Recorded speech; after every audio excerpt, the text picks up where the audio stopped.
Para quienes gustamos de pasar las noches de fin de semana leyendo conspiraciones y leyendas urbanas del mundo, el caso del hombre de Tauret es un clásico entre los clásicos.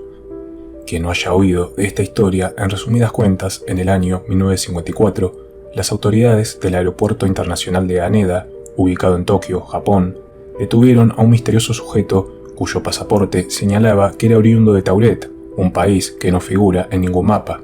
El hombre, que era enviado a lo más alto de un edificio de 15 pisos o al calabozo del aeropuerto, según la versión de la historia que lean, terminaba mostrándole cientos de papeles y documentación de su país a las autoridades niponas, que seguían sin creerle. Al hacerle señalar en un mapa dónde quedaba Tauret, este apuntaba a Andorra, el microestado europeo que seguro le suena a muchos que sigan canales de salseo.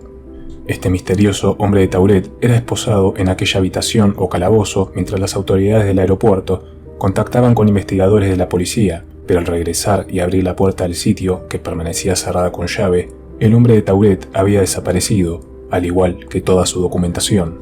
Esta leyenda urbana suele usarse de ejemplo para justificar la existencia de universos paralelos, señalando que el hombre de Tauret viajó por accidente entre universos y llegó al nuestro, donde Tauret no existe. Esta historia, que carecía de documentación específica y que parecía ser uno de los infinitos misterios sin resolver del mundo, fue la principal obsesión del usuario de Reddit Nathaniel Antonioli, el Sherlock Holmes de nuestra historia de hoy. Su investigación, que tomó lugar en el 2019, lo llevó hasta el archivo histórico del diario canadiense The Province, donde en el año 1960 sacó un artículo mencionando el caso de Tauret.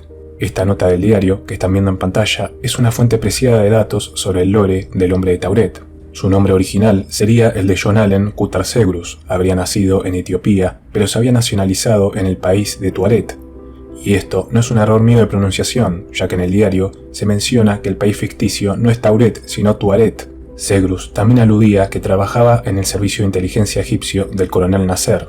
Este coronel en realidad existió en nuestro universo, ya que fue presidente de Egipto desde 1954 hasta 1970. Otros datos interesantes de la nota es que la historia del hombre de Tauret no transcurrió en 1954, como menciona la mayoría de leyendas urbanas, sino que fue en 1960. Sobre el país en sí, John Segrus le había comentado a las autoridades niponas que este se encontraba en África, al sur del desierto de Sahara, y que su capital era Taman Rasset.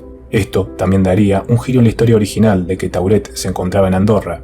Lo interesante del asunto es que Taman Rasset existe y es una ciudad de Argelia, uno de los tantos países que conectan con el Sahara. La parte final del artículo señala un extracto que Segrus realizó en el idioma tuarediano, y pese a que no se habla de que desapareció de las oficinas del aeropuerto, como ocurre en la leyenda urbana, sí se menciona que sería puesto a disposición de la Corte de Justicia de aquel país, seguramente acusado del delito de falsificación de su pasaporte.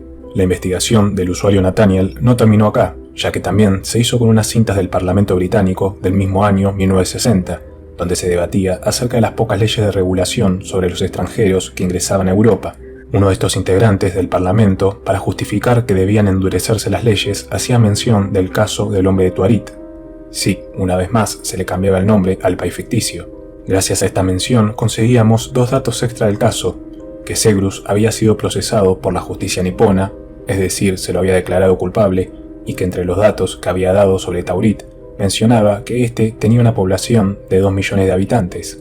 Con toda esta ensalada de datos sueltos pero concretos sobre la existencia del hombre de Tauret, Tuaret o Tuaret, como quieran decirle, Nathaniel se contactó con varios subreddits japoneses de misterios, pidiendo ayuda al haberse topado con un callejón sin salida en su investigación.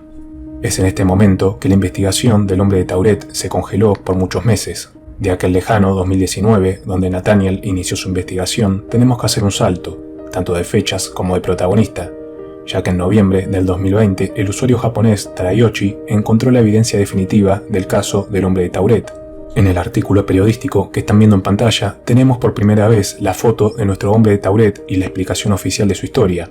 En el artículo se detalla cómo John Ziegler, su nombre real, viajó desde Taiwán hasta Tokio junto a su esposa usando pasaportes falsos de un supuesto país llamado Tauret. John y su esposa, a diferencia de la leyenda urbana y el artículo canadiense, no fue detenido en el aeropuerto, ya que la embajada japonesa en Taiwán le había dado una visa creyendo que su pasaporte era real.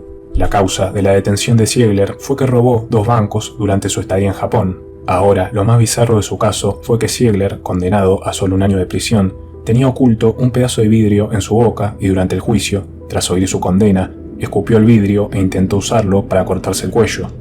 El final del artículo menciona a que pese que Ziegler fue arrastrado a la cárcel gritando que él pertenecía al país de Tauret, a los pocos meses cambió su testimonio, confesando que realmente provenía de Estados Unidos. Y así es como termina nuestra mágica historia, pasando de la leyenda urbana que confirmaba el multiverso a una simple estafa de un ladrón de poca monta. Para quienes siguen las historias del universo Marvel, se podría decir que nuestro hombre de Tauret terminó siendo un Ralph Bonner.